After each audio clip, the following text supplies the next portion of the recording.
with an update on Kenny Omega returning to action and a new report on anti-AEW sentiment among WWE stars. This is Wrestling Hub. My name is John, and you're watching the Wrestling Report for December 24th. Before we get into the rest of the video, make sure you subscribe to Wrestling Hub and turn on all notifications to stay up to date with everything in the world of pro wrestling. Also, don't forget to follow us on Instagram at Wrestling Hub Official, and also follow us on Twitter at Wrestling_Hub.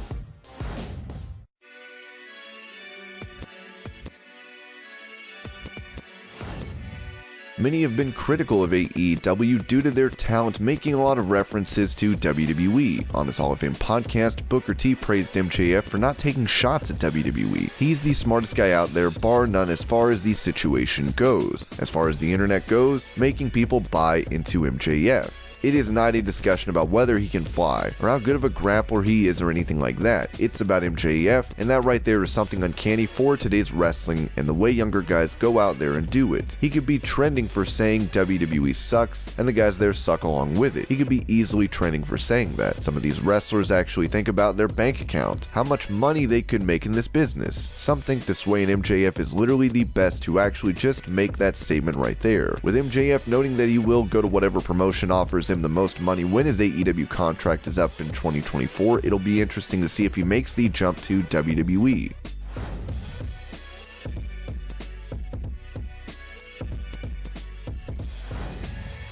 Prior to his feud with MJF, CM Punk was seen facing younger stars as he told ESPN Sports Nation that this was done by design. Very selfishly, it's what I wanted to do. You take 7 years off from something you're pretty decent at and kind of have pride in yourself on having your finger on the pulse of everything. I think there is an undercurrent, and there's a lot of young professional wrestlers out there that are probably better than a lot of people give them credit for, and they don't have the spotlight. They don't have anybody that's saying, hey, look at this guy, or they do, but just not on a national level. I think I can use my name, whatever value that has, and kind of highlight some of the guys while knocking off some ring rust and moving myself up the ladder. For storyline purposes, it makes sense to me, and I always remember guys helping me, and they were few and far between. And I think more people should help more people, and I'm just trying to do my best to do that. On Dynamite this week, Punk, Sting, and Darby Allin were able to pick up a win against MJF and FTR, as there's sure to be more to come for this rivalry.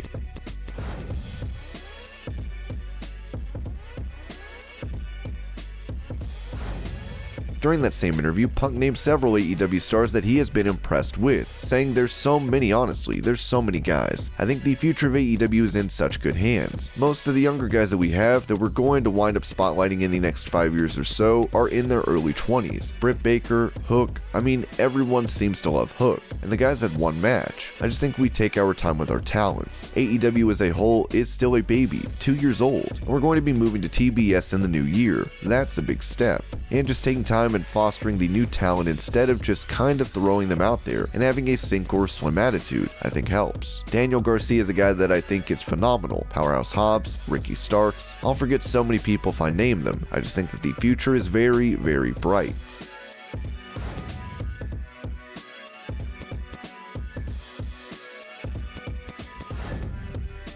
After watching Drew McIntyre face Sheamus on SmackDown earlier this month, Cesaro noted during a backstage interview that he has never had a match against McIntyre and would like to face him. Speaking about this with Bleacher Report, McIntyre said a bout between the two will happen. Oh yes, Cesaro is definitely on my list. I have to mention him any chance I get, and the fact we haven't faced each other considering we've been on the same rosters over the years. We've both wrestled 20 years apiece. We've never had a singles match, which is pretty unbelievable. I've been seeing a lot of chatter on my social media that he also brought it up this week, so I think it's only a matter of time before that match happens.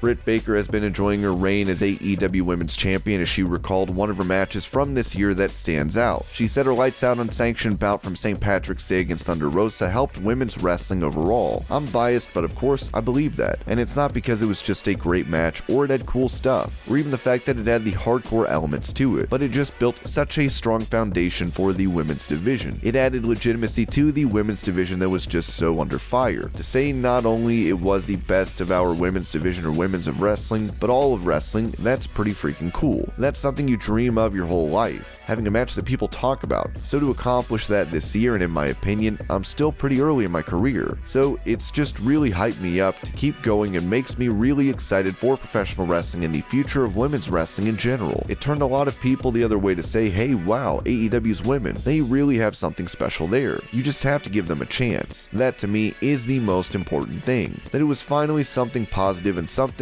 everybody was excited about regarding AEW's women. And that's the part that will always kind of break my heart, that match had no fans present, just because fans are the heart and soul of professional wrestling. Most hate me, which is fine. It's just something that at first I was really sad about, but then I channeled that energy into thinking that's what makes this so special. Then this match got the reaction that it did with no fans. There weren't 20,000 people on their feet at the end of the match. When we walked back through the curtain, it was our own roster. It is its own special little check mark that this had no fans, and it still was what it was. At the Battle of the Belts on January 8th, Baker will be defending her title against a former champion in Riho.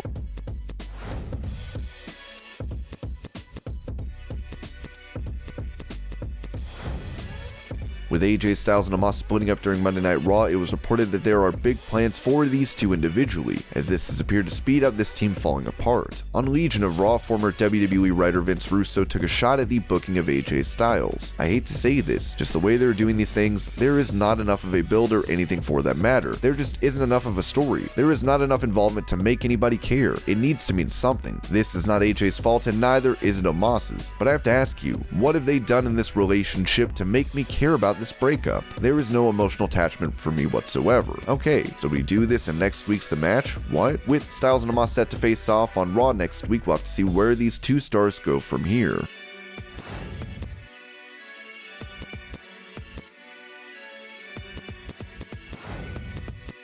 Speaking of former WWE writers, Jim Cornette recently took to his podcast to talk about the ongoing program between Austin Theory and Vince McMahon. While it seems like there are big things planned for the young star, Cornette noted that Theory isn't doing enough. So now Vince likes his spunk, and so now he is doing recurring things with Vince. I saw this clip where Austin Theory is doing everything he can with what he has been given to work with, but he is sitting there and having to react to things that Vince is saying rather than saying his own shit.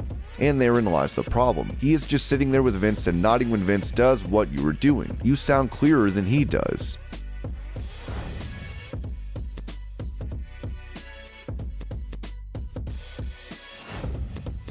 After Dark Side of the Ring's Plane Ride from Hell documentary came out, Ric Flair was on the receiving end of backlash as many urged AEW to not hire the wrestling legend. While the Nature Boy lost some opportunities and endorsement deals from this mess, the Wrestling Observer newsletter has noted that Flair has been bringing in a lot of money. For a time, it appeared that Ric Flair was done as far as marketing goes from the fallout of the Plane Ride from Hell show on Vice. He apparently was filming an energy drink commercial this past week and has been back doing autograph signings. One promoter who Flair canceled out of this past week noted that the advance orders for him were over $10,000 when he pulled out.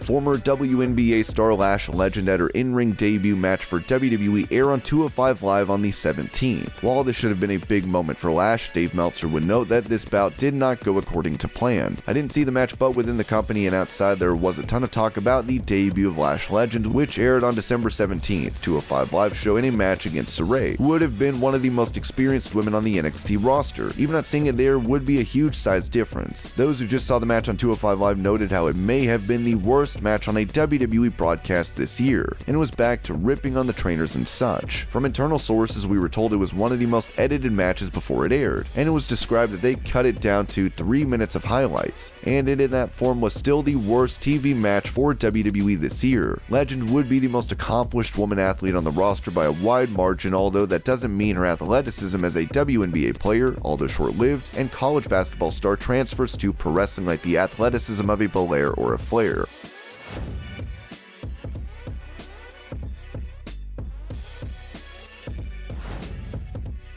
Back in October, Rhea Ripley would note that her gear bag was lost, which contained her women's tag team belt. In the Wrestling Observer newsletter, it was noted that a fan tried to sell her belongings online. The person who evidently stole Ripley's bag when she was on tour in Albuquerque in October, which included her women's tag team title belt — there are multiple copies and they use different belts for the house shows than a television — evidently tried to sell it on social media, both the bag and the title belt. When it was clear people figured out it was Ripley's stolen property, he stopped responding to messages.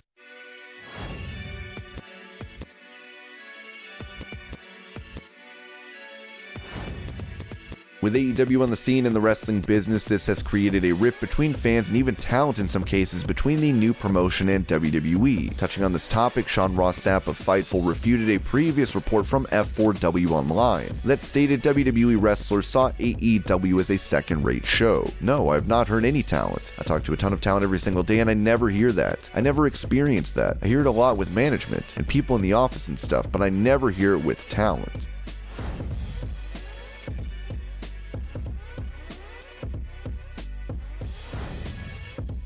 After losing the AEW title to Hangman Page, Kenny Omega is expected to take time away from the ring depth surgeries and heal from injuries. When it comes to making a comeback, Dave Meltzer provided a quick update, noting at this point there is no firm timetable for Kenny Omega's return.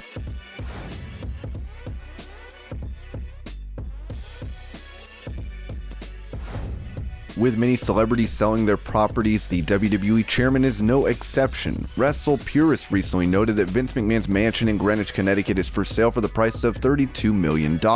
It's a 23,700 square foot home with 6 bedrooms, 12 bathrooms, and a garage that fits 8 cars. If you want to know more about the property, you can go to compass.com for additional details.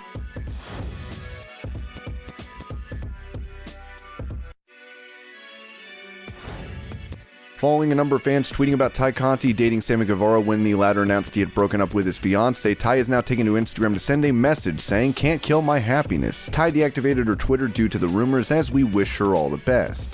And this was your pro wrestling news update. I hope you're all having a great day. Thank you so much for watching, and I'll see you later.